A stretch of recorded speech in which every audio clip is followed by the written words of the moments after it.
Hello everyone, welcome to today's live broadcast, Next Generation ICP OES and ED-XRF Instruments plus Better Analytical Techniques equals Improved Laboratory Profitability. I'm Julie Simmeroff of LabRoots, and I'll be your moderator for today's event. Today's educational web seminar is presented by LabRoots, the leading scientific social networking website and provider of virtual events and webinars advancing scientific collaboration and learning. This webinar is sponsored by SPECTRO.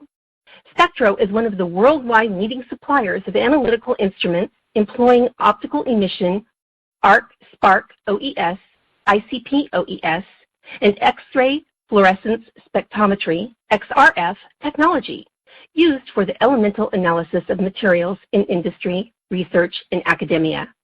SPECTRO is a member of the AMETEK Materials Analysis Division. Before we start, there are a few instructions. We want to hear from you during this interactive broadcast, so please ask questions or leave us a comment. Answers are welcome too. You can do this by hitting the green Q&A button at the lower left of the presentation window and typing in your comments and questions. We'll try to get to as many as we can, and we'll follow up if we don't have time today. Want a better look? You can enlarge the slide window by clicking on the screen icon in the lower right-hand corner of the slide window. If you can't hear or see the presentation properly, let us know by clicking on the support button on the top right or use the Q&A button. We'll make sure we try to resolve any issues. This is an educational webinar and thus offers free continuing education credits. After the webinar is over, please click on the CE button located in the bottom left-hand corner of your webpage and follow the process of obtaining your credits. Now let's get to today's presenters. We are proud to welcome Olaf Schulz and Dirk Wissmann. Olaf Schulz is the product manager for ICP OES and is responsible for strategic development of the complete product line, including application development and product support. Olaf's experience in optical emission spectroscopy for materials analysis and testing spans more than 30 years. With an engineering degree in physics, he started his career in the auto industry, initially at Robert Bosch and then at Porsche. Olaf moved to SPECTRO in 1989 with assignments in application development, sales, and marketing. Dirk is the product manager for XRF Instruments and is responsible for the strategic development of the complete product line, including application development and product support. Dirk's experience in spectroscopy began with his graduate work in physics at the University of Siegen. There, he worked with Fourier transform spectrometry in the UV invisible range in combination with inductively coupled plasma. Dirk moved to SPECTRO in 1990 with assignments in quality control, training, application development, and marketing. Please join me in welcoming Olaf and Dirk. Well, thank you very much, Julie. Today I would like to talk about how using modern instrument technology, the productivity of elemental analysis can be improved. And this really covers almost all components of the instrument. For the ICP OES, this is how selecting the right plasma orientation can make it a lot easier and reduce maintenance, how latest solid-state technology avoids idle times and helps to analyze more samples per day, how money can be saved by intelligent interface and optical design, and how sample deduction can be optimized. While high sensitivity, speed, and thus the capability for automation are clear advantages of the ICP technique, modern ED-XRF has caught up substantially in terms of sensitivity.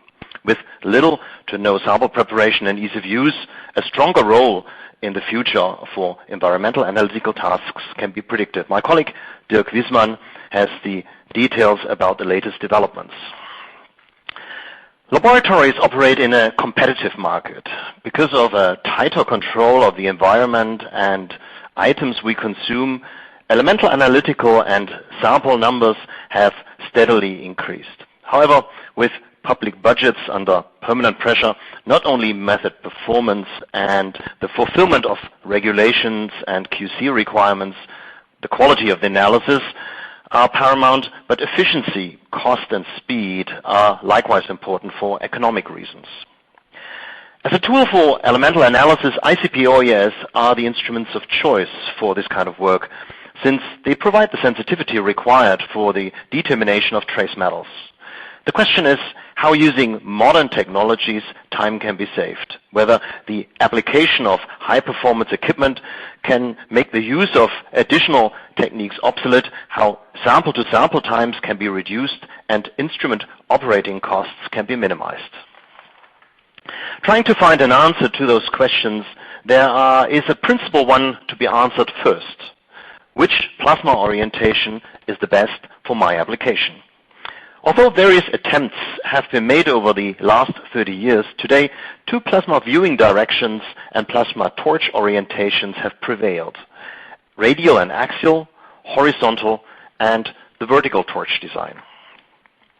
Now, axial plasma observation has the advantage that the entire central channel is viewed, which improves the sensitivity for most of the elements by about a factor of 3.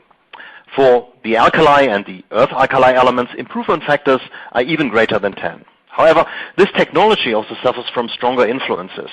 Since the entire channel is visible, all phenomena present in the excitation zone, including the plasma tail and bottom, are within the light path. The most relevant effects are recombination, signal depression, self-absorption, and the easy ionizable element effect. Also, for high amounts of totally dissolved solids and organic solutions, the horizontal alignment of the plasma torch is not the optimal design, since deposits are more likely to form. Viewing the plasma radially, the central channel is only sampled partially. And while this provides a generally lower sensitivity, the cool top as well as the plasma bottom are blanked out, and thus matrix effects are gradually reduced. In addition, with the vertical orientation of the plasma torch and the interface being arranged in a right angle to the plasma, deposits inside the torch and on the interface are less likely to form. Therefore, the radial observation technique is typically chosen in the case of total dissolved solids concentration in the excess of 10%, for routine analysis of organic solutions, or where high stability and precision are required. Now, the table here on this slide shows the sensitivity comparison between the axial and the radial observation technique. As explained, the axial observation improves the sensitivity for most elements by about a factor of 3 to 4. However, this is not true for all matrices.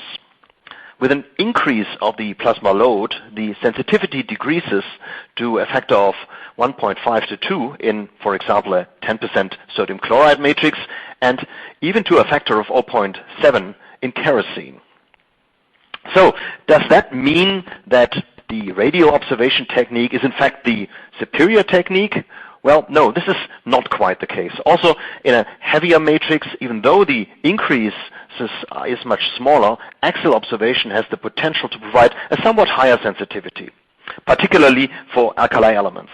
So, if ultimate sensitivity counts, the choice could be axial, even though the application is otherwise better mastered using the radial technique. But even with higher TDS concentrations, a true radial plasma instrument can safely be used for routine analytical work. A horizontal torch design with higher TDS is not quite so easy to use, since it requires more attention and more maintenance.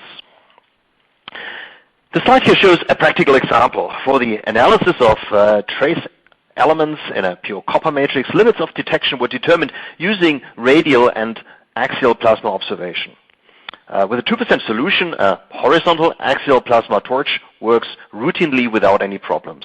Certainly higher TDS concentrations are possible, but this is where attention and also regular maintenance is needed. This is possible, but as this occupies personnel, probably it's not the best and the most efficient way. Running the same application using a vertical radial torch, the same application can easily use a factor 2 lower dilution. As mentioned earlier, alkali elements would still somehow show an improved sensitivity compared to the radial technique, but for this example, those are not required, and so it enjoys the same for some elements and even better sensitivity when comparing limits of detection in the solid material, and it is much easier to use. Obviously, it is not only the observation technique which enables the introduction of higher matrix samples into the plasma, but the plasma generator also plays a very important role. Its robustness needs to be achieved by design, and today this is made possible using latest solid-state technology. With the advent of high-power LDMOS transistors, indeed, a new era of ICP generators has begun. Those transistors feature extreme current density with excellent heat dissipation, and they are also short-circuit proof. These generators are extremely agile, do not require any mechanical matchwork, and have almost the identical characteristics of a free-running types tube system. They are therefore considerably more powerful and robust. LDMOS systems do not contain any consumable parts, which reduces maintenance and repair and makes them particularly suitable in the case of high availability requirements, and last but not least, they are also very efficient. Particularly that it does not require any external cooling system makes it a big money saver. The slide here shows the capability of such a system in terms of plasma load it can bear. Even gasoline in a 1-to-1 dilution with kerosene can pneumatically aspirate it at room temperature without extinguishing the plasma. The 4-hour stability test at a concentration level of 500 microgram per kilogram demonstrates that such loads are suitable for routine use without any problems. Another advantage of those new LDMOS systems is their short-term stability gradient. As the graph shows, using a 95 to 105 criteria to judge stability, even for emission lines in the UV like aluminium at 167 nanometers and phosphorus at 177 nanometers, a stable state is achieved within 10 minutes. Compared to conventional generators, this means for most applications, the work may start 20 minutes earlier. And so in addition to saving the costs for argon, this is about 500 euros every year, and electric power, assuming an analysis time of 90 seconds per sample, 3,500 additional samples can be analyzed each year. However, the biggest saving really comes from the absence of a cooling system. SPECTRO ICPs do not require any external water cooling. In addition to the oscillator and the load coil, now also the interface is fully air-cooled. While the SPECTRO SPI for radial plasma observation did never require any cooling, now also the OPI air requires no cooling. It consists of cooling fins which surrounds the actual interface, and by a directed flow of air through the fins, the interface is effectively cooled. This saves not only the purchase costs of a relevant cooling system, as well as the costs for electricity and maintenance, and avoids breakdowns, but also means less noise and less heat in the laboratory. Now, the purchase cost of a cooling system may certainly vary locally and also depend on size, but if we assume a price of around about 4,000 euros and a life expectancy of 4 years and 8 hours operation per day, annual costs of around about 1,500 euros can be saved. Let's continue with the optical system. I don't want to talk about the different types today, but concentrate on the Paschen-Runge optical design. For everybody who is interested, there's a special on-demand webcast available about the subject through our resource center. Now, except for SPECTRO, Paschen-Runge optical systems are not the most commonly used for ICPs. However, they are by far the most popular used for optical emission spectrometers. And there's a reason for this. Paschen-Runge optical systems use a concave refraction grating, and the light is dispersed, but the image of the entrance slit is also focused on a circular path, provided all optical components are mounted on a circle and the focal length of the grating equals the diameter of the circle. Now, this enables fully simultaneous detection over a wide wavelength range. As the system does not require any transmission optical components, also the UV and the VUV spectral ranges are accessible. A main characteristic is that the resolution is rather uniform over a wide spectral range. Now, today this design has been further enhanced. The enhanced design is called the Optimized Rolling Circle Alignment, or ORCA, and this has been introduced 2005. Here all components are mounted on an optic body made from 2 aluminum casted shells. This merges the optical bench and the optical chamber into one and enables an extremely small volume and also the possibility for direct thermal stabilization. As one can see here on the cut image, which shows the top lid off, individual detectors units are mounted above and below the focal curve in a continuous fashion. Curved spherical mirrors are used to image the relevant part of the spectrum onto the photosensitive array of the detector.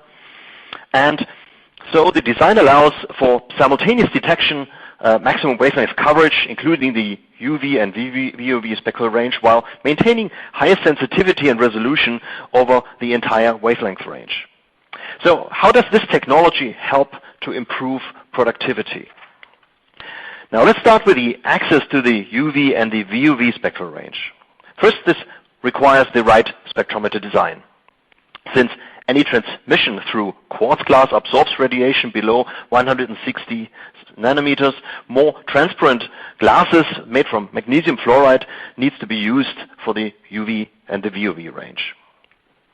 Best is to avoid transmission optical components as far as possible, since also reflections reduce the amount of light by about 15% per reflection. The overall number of optical components is likewise important. Another aspect is that, which is common to CCDs as well as CMOS detectors, is that they're not very sensitive in this wavelength range and need to be treated with a lumigen coating in order to measure this kind of light. And here the ORCA design has a distinct advantage. With no transmission optical components inside the optic and only few optical components in general, this concept provides high transmission in this spectral range, and moreover, the use of multiple detectors makes it easy to install units optimized for the task. However, not only the optical components, but also the molecular oxygen and water vapor in the atmosphere heavily absorbs radiation below 180 nanometers. So the entire light path needs to be free from oxygen and water. In the past, this was commonly achieved by evacuation of the optical system and purging of the interface and transfer optic using argon. For cost and also contamination reasons, this technique was abandoned, however. To purge the optical system also only works to about 160 nanometers. Below this wavelength, remaining pockets of air and water vapor cannot be really effectively replaced by the inert gas anymore. To solve this dilemma and provide an optic chamber free from atmospheric oxygen and water, as well as oil vapor contaminating, UV Plus was developed about 15 years ago. Here a vacuum-proof chamber is evacuated and then filled with argon to atmospheric pressure. To the chamber, a purifying circuit consisting of a membrane pump and an absorber cartridge is connected. So any ingress of oxygen and water is in this way effectively eliminated. This technique is most effective and provides really excellent transparency in the wavelength range below 190 nanometers. The life expectancy, lifetime of the cartridge is 2 years, no gas is consumed, and the optical system is permanently ready for use. Also, possible damage of the optical components through contaminated gas is impossible. Well, the table here on this slide shows the overall saving which UV Plus enables compared to a purged optical system. Local costs for argon gas may vary, but in this example, assuming 8 hours of operation per day, 3 liters per minute purged during operation, and 1 liter per minute purged in standby, UV Plus may save up to 3,000 euros per year. Now, the other criteria of optical concept is certainly speed. The graphic you see on this slide shows the comparison between a sequential and a simultaneous approach. Measuring element by element and replicate by replicate, much more time is spent compared to a fully simultaneous capture of the spectrum, which all SPECTRO ICPs do. From a source spectrum, the required information is simply extracted. And since this can be done at any later point in time, results can be reprocessed, even new elements and lines be added even long after the analysis took place.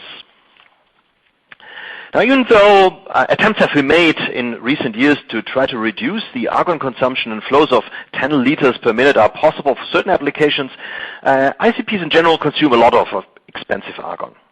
At a total flow rate of 15.4 liters per minute, And it should be noted that really all gas flows, and not only the plasma gases, are considered. And in case of a 90-second analysis time and costs of 70 euros for a bottle of argon, the gas costs per analysis amount to 11 cents. Rinsing between samples requires additional time, and so annual costs for argon can be several thousand euros. For this reason, the faster the analysis can be done, the better.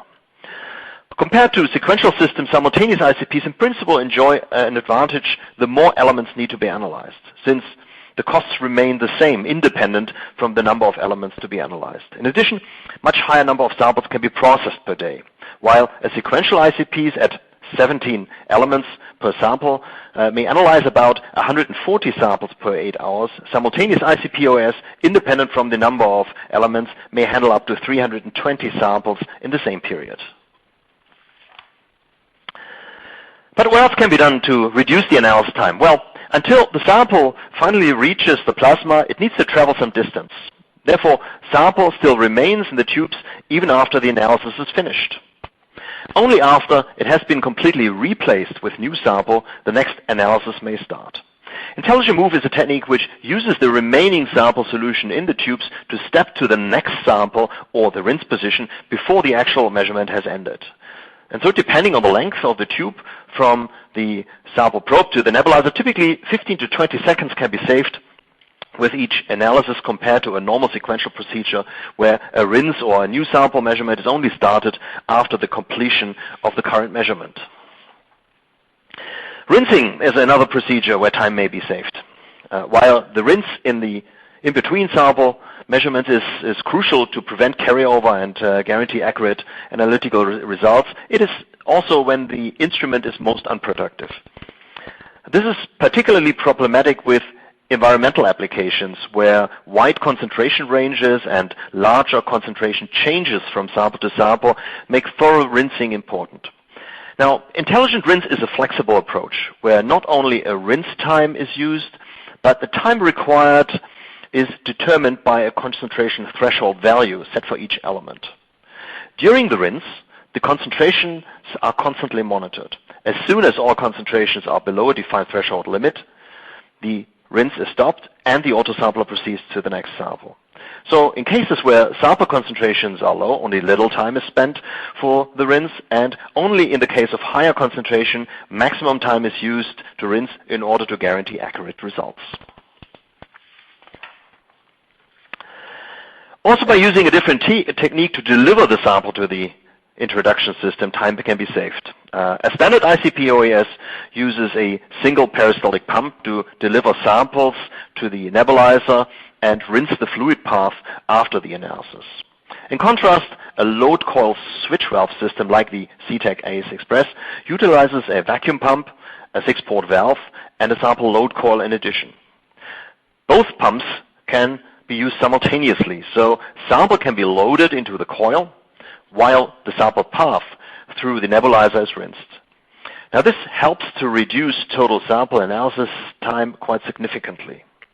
The vacuum pump rapidly fills the sample coil loop, while the peristaltic pump simultaneously delivers solvent to the nebulizer to maintain stable conditions in the plasma. The valve then switches the ports, and sample is then transported to the nebulizer for analysis using the solvent via the peristaltic pump.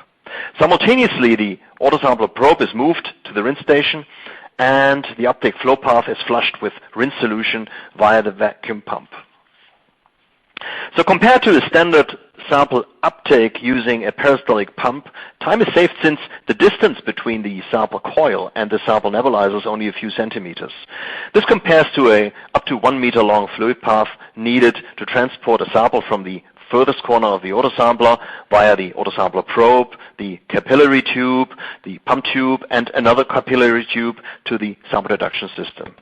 Also, rinsing the system time is saved since the pump tube does not get in contact with sample at all. The wetted surface of the sample coil is rather small, and the sample transport path is simultaneously cleaned during analysis. This saving is much smaller, however, since still the wetted surface of the spray chamber is a lot larger and thus ultimately determines the rinse time required. We tested the setup for an environmental application using the combination of the ASXPRESS and intelligent rinse. And with this, the sample uptake and stabilization time could be reduced from 60 seconds, and that included a 20-second fast pre-flush, to 24 seconds. For samples with trace concentrations, the sample-to-sample times for 2 replicate readings could so be reduced to 140 seconds.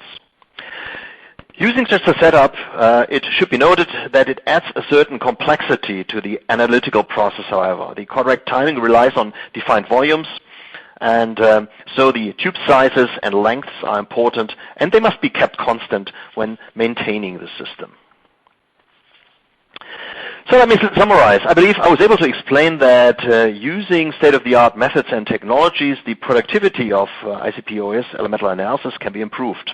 Not in all cases, axial plasma observation provides the best results. Running samples in a lower dilution, using radial plasma observation and vertical torch design, similar, sometimes even better sensitivities are achieved, while time is saved, otherwise required for maintenance. Robust LDMOS generator technology enables the introduction of high matrix and volatile samples into the plasma and has extremely low stabilization times, which saves consumable gases and increases sample throughput. With the absence of an external cooling device, annual costs in the range of 1,500 euros can be saved without the requirements to purge the optical system. UV Plus saves up to 3,000 euros every year. So even without a further reduction of the sample-to-sample times, those 2 techniques alone may save a good portion of the instrument's purchase price over its lifetime. To see how further optimizing the sample measurement process affects costs, the calculator you can see here on this slide is also available in the ICP OES section of our website. Please try it out. Okay, with this I'm at the end of my part of this talk. I thank you very much for your attention. The second part will be covered by Dirk Wissmann, Senior Product Manager for the ED-XRF product line, who will continue with the latest developments in the field of X-ray fluorescence technology. Well, thanks, Olaf. Thanks for the nice introduction. So after the detailed explanation of the ICP, let's change the topic now. Energy dispersive X-ray fluorescence spectrometry is one of the elemental analysis techniques which has changed dramatically over the last years. Different types of analyzers are available, from handheld through portable to lab instruments, each of them suitable for various applications. So in my part of the presentation, I will go a little bit through the sample preparation that is required for XRF.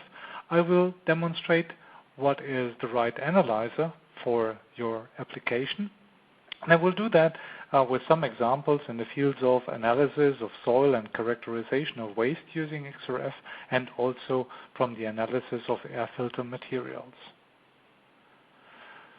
So when we look at the sample preparation, we also can look at available test methods that describe not only the analysis technique, X-ray fluorescence spectrometry, but they also explain a little bit about what is required in terms of sample preparation.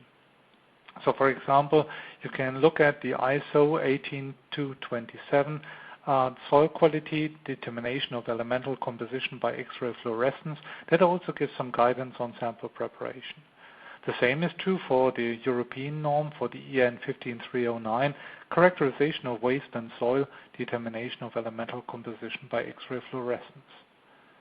In the US, and also especially that's true then for liquid or semi-liquid samples, there are 2 more test methods from ASTM that describe also the preparation of samples before XRF analysis is done. So we'll look at the flow chart as described, for example, in the ISO 18227 and the EN15309 for the analysis of soil, sediment, fly ash, and sludge. Well, it all starts from the laboratory sample. So in this case, we're not talking about sample taking, sample homogeneity, and so on, but we start with the sample as it arrives in the lab. First step that's typically included here is then the drying of the sample. But then already the first decision has to be done. The first question is a qualitative analysis required or is a quantitative analysis required? Well, typically a qualitative analysis would be more a kind of a yes-no decision. Is this element above a certain limit? Is it below a certain limit? Well, that can be done probably already in many cases from a coarse loose powder, depending on the application. But if more accuracy is required, then the next step included is milling of the sample. Is higher accuracy required? Okay, then you probably have to take the next step and to prepare a pressed pellet, or depending on the element of interest, you have to prepare a fused bead. If a screening analysis is the only goal of the analytical task, then the analysis can be done based on a fine loose powder. So you see, it's not only important that we know what elemental analyzer to pick, but it's also important to know what is the goal of the analysis. Now let's go through the different analyzers, because you can imagine, well, not all of them are equally well suited for all of the applications. So in many cases, already with the selection of the analytical task, the required sample preparation, the ED-XRF analyzer should be selected the same way. For a quick on-site check, nobody would expect accurate analysis for major elements in the soil or sediment sample, and the handheld XRF instrument is all what's needed. For application with different characteristics, portable or laboratory instruments would be the right choice. So you can see here 3 images of instruments from SPECTRO: the handheld SPECTRO ISO, the portable SPECTRO Scout, and the lab instrument, our SPECTRO ZBOS. So what can you expect from a handheld XRF instrument? Well, in principle, the setup of any ED-XRF instrument is fairly easy. The excitation of the elements is done by an X-ray tube. The collection of the fluorescence radiation is done typically by a semiconductor detector. What is different is the performance. Well, not all of the instruments are equipped with the same components. If detection limits in the range of 5 to 10 ppm are sufficient for trace elements, and the accuracy of major elements is not that important, a handheld XRF instrument will be perfectly suited, as you can also see from the analysis result of a soil reference samples, which is shown here. If better performance is required, a portable ED-XRF instrument might be the right choice. So in this case, we're talking about the SPECTRO Scout, a portable XRF instrument, which is designed really for on-site use as well. It includes a 4-watt X-ray tube and a silicon drift detector with high resolution and high count rate capabilities.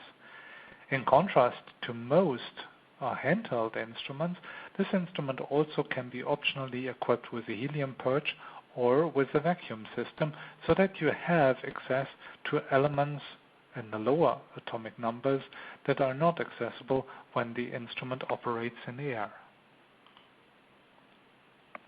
So when we're looking again at a sample that is prepared as a powder in an XRF sample cup, well, in this case we're not talking about a coarse powder. Now we're talking about a fine powder. So a little bit of sample preparation may be already required in field. The measurement time now is also quite longer compared to a typical analysis time used for a handheld XRF instrument. Here we start with, let's say, maybe 3 to 5 minutes, but also you can analyze the sample for 10 to 20 minutes. When we look at the results here, well, if we would go back to the original results, for example, using a handheld instrument, then you could see that the analyzed value is, for some elements, closer to the certified value.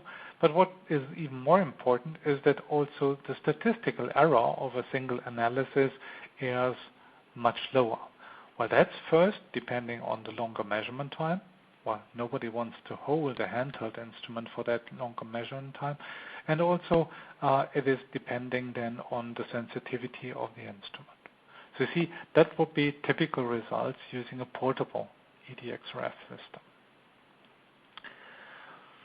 Based on new developments in instrument hardware, significant benefits for users of ED-XRF instrumentation can be achieved. Where in the past ED-XRF was seen more as a screening tool, now it's characterized by high sensitivity and low detection limits. And with this, the scope of the usage is expanded even further than ever before.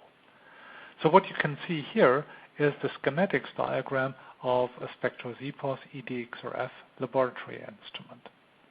So what's different here compared to previous generations of this instrument is also here we're using now the latest detector technology with large area, high count rate, and high resolution. And what's also new in this instrument is the adaptive excitation. So we use a polarizer and bandpass filter in combination with a special X-ray tube for the excitation.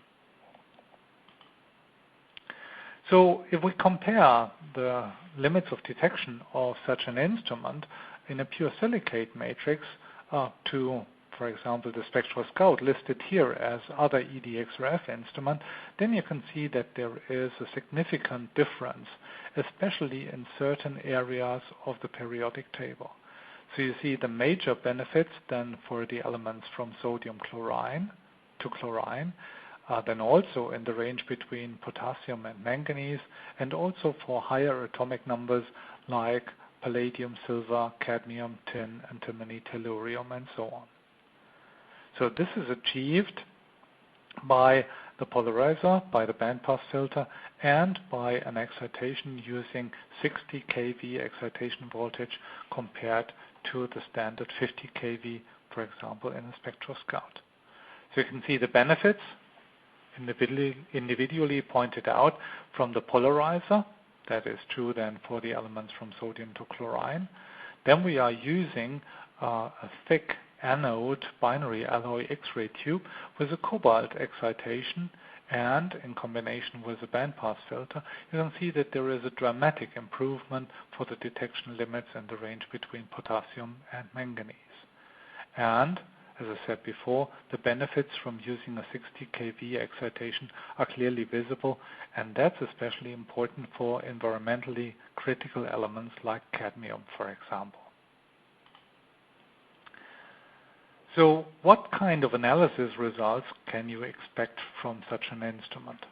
So you see, compared to the list that I had shown for the handheld instrument and also for the portable instrument, now the list of elements is even longer.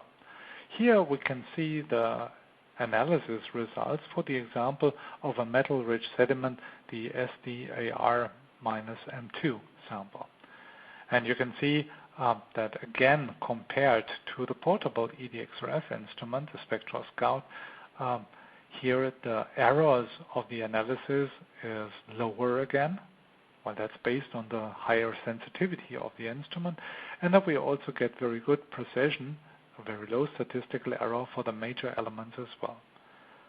So typically those samples are still analyzed as powders or are analyzed as pressed powder pellets. So that's typically done for soil, sediments, and geological samples. If, on the other hand, the focus is also to achieve high accuracy for the major elements, then XRF, well, that's then commonly known to XRF specialists, is suffering from so-called grain size and mineralogical effects. So nobody would do a real accurate analysis of an oxidic sample based on a powder sample. For limited applications, pressed pellets can be used, but if you have larger concentration changes in your samples, then those samples are typically prepared as fused beads. So maybe you can remember back what was shown on the flow chart of the two international test methods. So what is given here is then two correlation graphs, one for sodium oxide infused beads with a very good correlation, and one for the correlation of iron oxide infused beads with also a very good correlation. That means if the samples are prepared in a proper way, then we can determine major elements with a high accuracy. What you can see on the table here is analysis results based on that type of calibration for a geological reference sample from France for the Arnaud-Tuzit ANG sample. And for all of the results, we had good agreement between the certified and the analyzed value. As one last example, again from the environmental field, I just want to show you a little bit about the analysis of air filters. Well, ambient air monitoring, that's a typical task for ICP instruments, but also a typical task for ED-XRF instrumentations. And certainly one major argument for ED-XRF is that this analysis is non-destructive and is also very fast because no additional sample preparation is required. In this case, what you can see here on the right-hand side is a table with detection limits that can be achieved else when we're looking at directly the filter material in nanograms per square centimeters, or as limits of detection in air in nanograms per cubic meter, both then in 3 sigma limits. The detection limits that are obtained here were calculated based on measurements of filters with a diameter of 40 millimeters, and in case of then the calculation for limits of detection in air, estimating a sampling of 20 cubic meters air on one filter. So again, you can see that we have very low detection limits here, and one element that is certainly of interest, especially for ambient air monitoring, is the element cadmium, where we can achieve a very good detection limit of only 2.4 nanograms per cubic meter air. So this is one additional application example for the ED-XRF. And with this, I come to the end of my part of the presentation as well. And I hope that Olaf and myself, that we have shown you that next generation ICP, OES, and ED-XRF instruments, plus better analysis technique, lead to improved laboratory profitability. For more information, you can else check our website. As Olaf already mentioned, there are some more documents available there. You will find application notes, white papers, you will find the cost calculator for the ICP. If you have any specific questions, well, you can raise that question now, or you also can send else Olaf or me an email if any questions come on later on. Thanks. Excellent presentations, Olaf and Dirk. Dirk, thanks for bringing that information to us. Before we get started with all your questions, here's a quick reminder about how to reach us today. Questions can be sent via the green Q&A button at the lower left of the presentation window. We'll get to as many of them as we can. If we are unable to get to your question today, we will follow up via email. So let's get started. Our first question is, Olaf, you mentioned that this new generator you are using has a standby mode which runs 9 liters per minute of argon. Is lower than normal flow also usable at higher plasma powers? Well, let me say that depends, and that ultimately depends a bit on the samples you're analyzing. As long as the sample is relatively clean, one can run a plasma with lower flows of argon, around about 10 to 11 liters per minute. As soon as the totally dissolved salt concentration goes up in the sample, or once I have an organic matrix, this is not really possible anymore. Or let's put it in a different way. You can still try to do this, but this will shorten the torch life quite considerably. So it's something which needs to be calculated. Do I want to save some argon and spend more time in torches because the torch life will be a lot shorter? Or do I spend a bit more time, a bit more money in argon, use higher flows, but then my torches last a bit longer? Great, thank you. Dirk, which technique would you recommend for a lab which analyzes more than 100 samples per day? Well, again, that also depends on the analysis task. If the analysis task, for example, for a soil analysis is only the screening of the soil for metals and heavy metal concentration, then, for example, a handheld instrument will do. Then also a portable instrument will do, and also the SPECTRO ZPOS will do an outstanding job. Although it must be mentioned, if you really want to go then to low detection limits, then typically in a lab that runs 100 samples or more per day, then ICP instruments are used. But you also have to keep in mind always that you also then have to manage the sample preparation for that high amount of samples. Okay, thank you. Olaf, does air cooling require any extraction to outside the lab? Well, let's say it's recommended because it's obviously warm air, and this is very much the same as using a external cooling system which is placed in the lab. Also, that dissipates heat into the lab, and that's also something which is not quite desired because it heats up the room. So you also want to, best place it outside the laboratory. And the same applies with this air which comes out of the instrument. It is warm, and so it's obviously best if you extract it to the outside.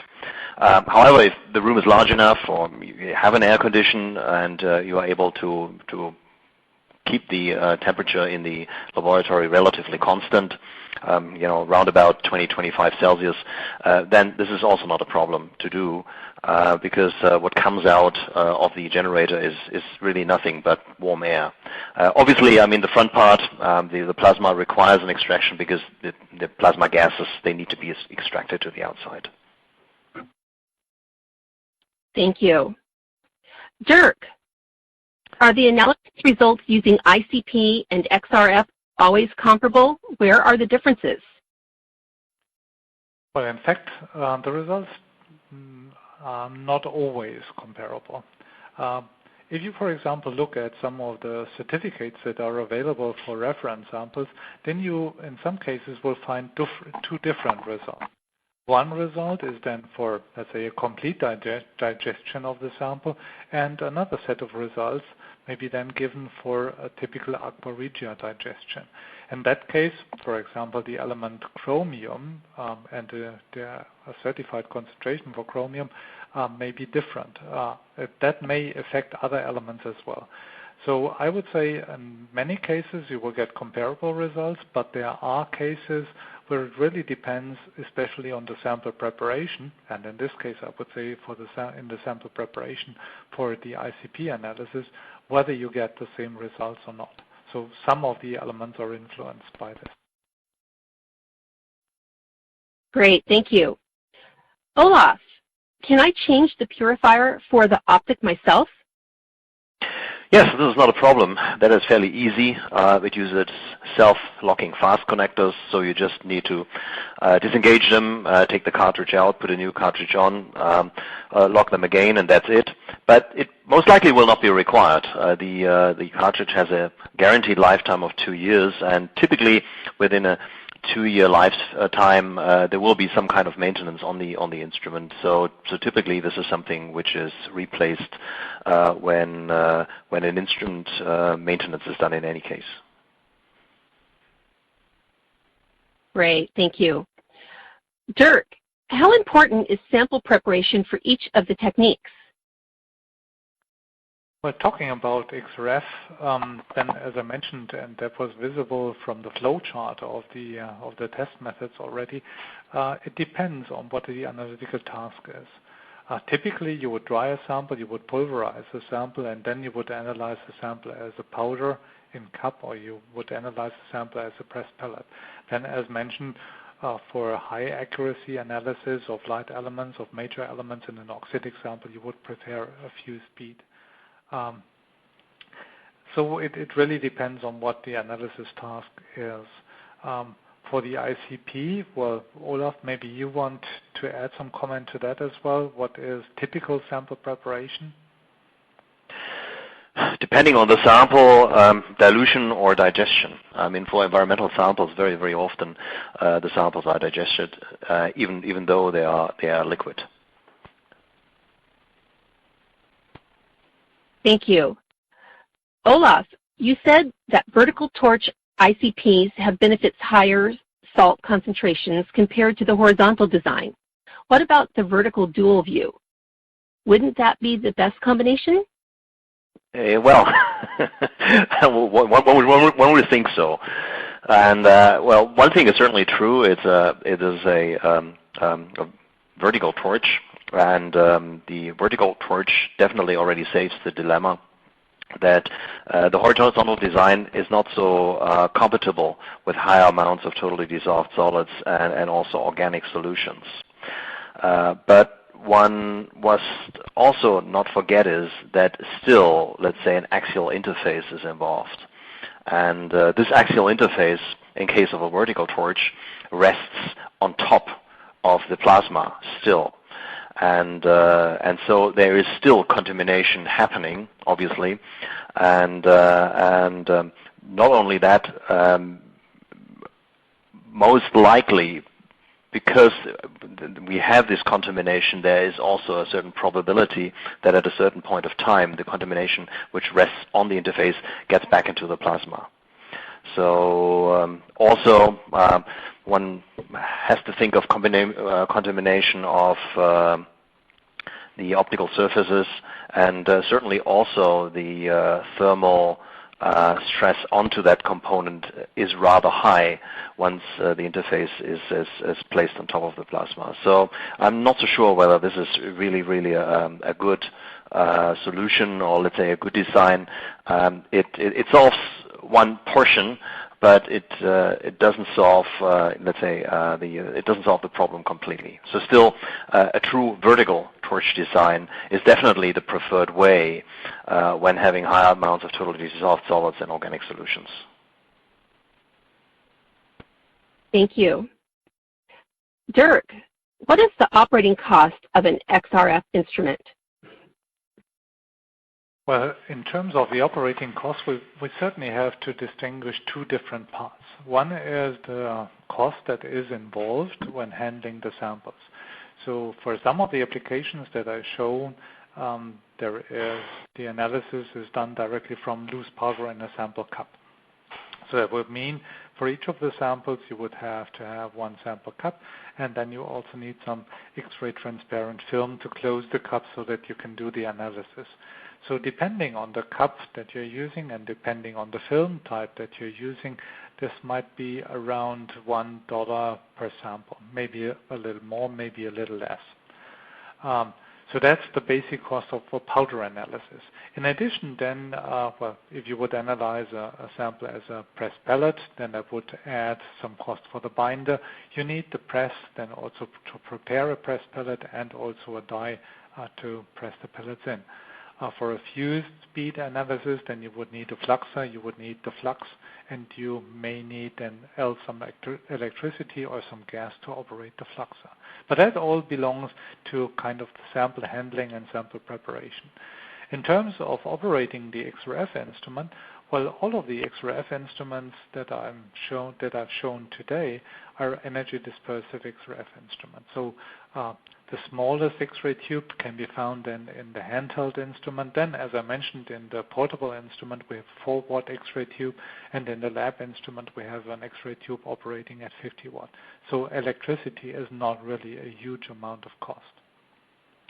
What is then additional operating cost that has to be spent is then if you are really interested in the analysis of light elements, because then you also have to purge the system, have to purge the area between excitation sample and detector with helium, or you have to evacuate it. Well, if it's evacuated, then again the vacuum system just adds a little bit of electricity cost.